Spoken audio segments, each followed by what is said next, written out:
agency winners, let's break it down. In my personal opinion, there's three clear winners. There's three huge winners that drastically improved their team. Two of them are located in the West and one in the East. So let's break it down. The first team I have as the biggest winner, the Denver Nuggets. I really like what they did this free agency. I really like, the additions of a Bruce Brown, of a Tim Hardaway. Bruce Brown was one of the most impactful, one of the most important players on that championship run for the Denver Nuggets. Him with Nikola Jokic, he plays fantastic. Huge impact player, great defense player, was knocking down his threes, decent three-point shooter with Denver. Just Jokic and him was just a solid connection. He gave you the bench production, the minutes you need, being an impact player like a Christian Brown, but off the bench. And then Tim Hardaway, he's a solid three-point shooter. And with Jokic, he's going to be closer to 40%. Average 11 points per game in Detroit this last season. Had a pretty good season. Great veteran on that team for them. Was another great shooter to help Cade Cunningham, play to the level he played, be an all-star. Had some good moments in Dallas as well. Some bad moments as well. But with Nikola Jokic and the Denver Nuggets, I think he's going to be a better player. Jonas Valanciunas, we need to figure out what's going to happen with him. Jonas Valanciunas, hopefully we find out what's happening with him soon. Will he play overseas or will he play for the Denver Nuggets? It seems like he wants to play overseas, especially if he's going to be making the amount of money he will be making overseas. It's not too much of a difference to what he's going to make with the Denver Nuggets. But he's such a pivotal addition for the Denver Nuggets. For them to have the offseason, for them to be contenders, they need Jonas Valanciunas. This is something that they haven't had since they've had Jokic. They haven't had a big that can be playable in the playoffs, a big that can be great in the minutes, opposite of, having Nikola Jokic off the court. DeAndre Jordan has been decent, but he's not somebody you could consistently play for 10 minutes and have Nikola Jokic rest. Valanciunas is a double-double machine. He averages 13 a game in his sleep. He's the guy that's going to give you great production. Great rebounder too.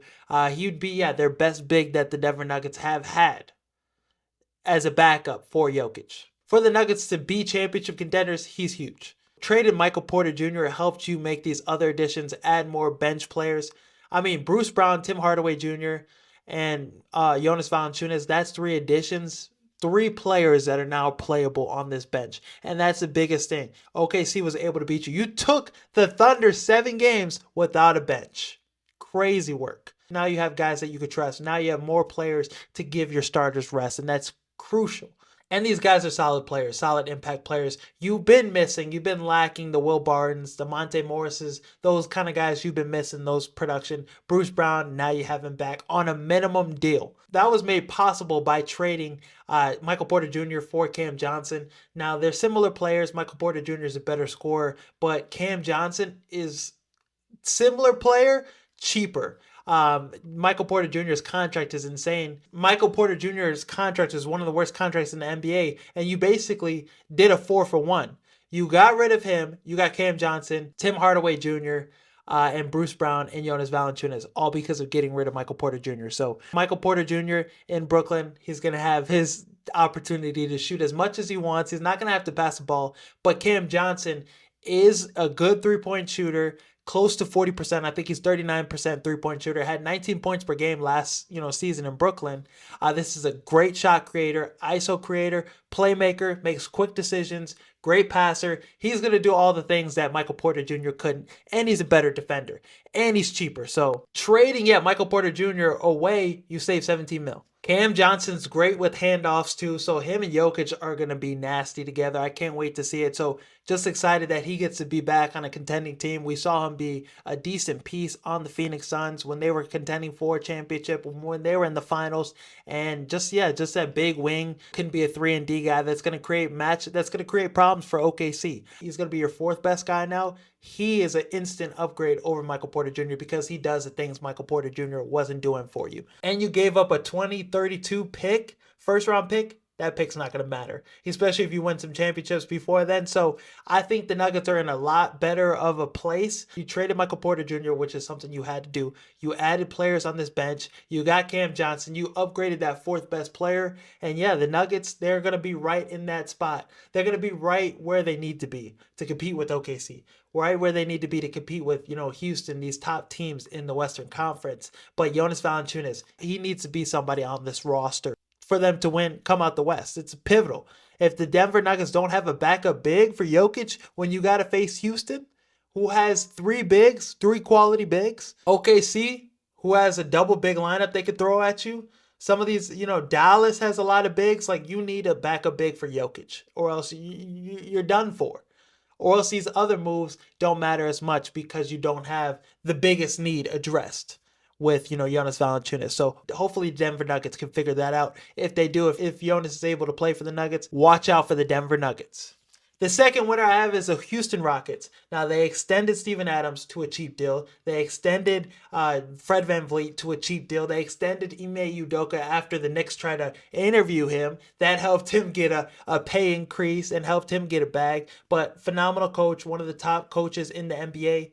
What he's done for the Houston Rockets in a couple years has been crazy. The development has been there for some of these players, and the defense he's created in Houston. This is a team that you can't score on.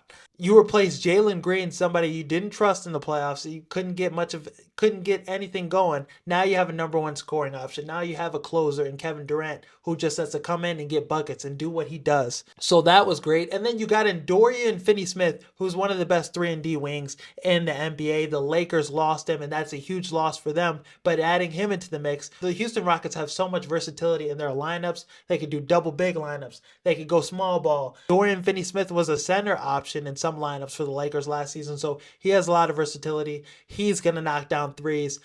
He helps their shooting. He's a great replacement for Dylan Brooks. And the Clint Capella signing was decent because Steven Adams, you can't really trust him to play a full 82-game season. There's not a lot of confidence in him being fully healthy.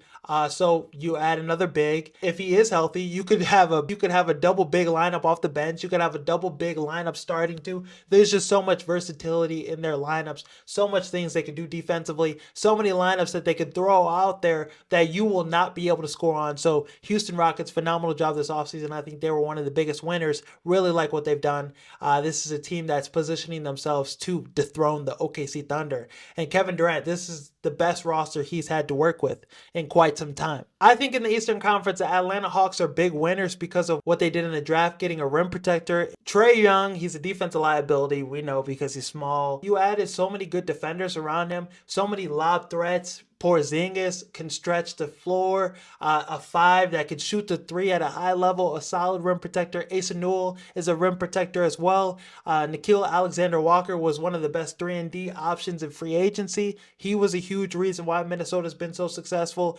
He can knock the 3 down at a high level, and he also can defend. This is somebody that, was causing some problems for SGA at times in that series. He's a great option for them off the bench. Luke Kennard is a career 43% from 3 shooter. He does that in his sleep.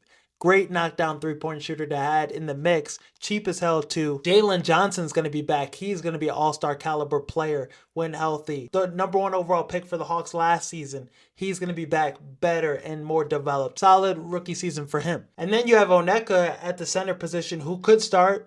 Porzingis could start as well. You have versatility with that. You could do a double big lineup.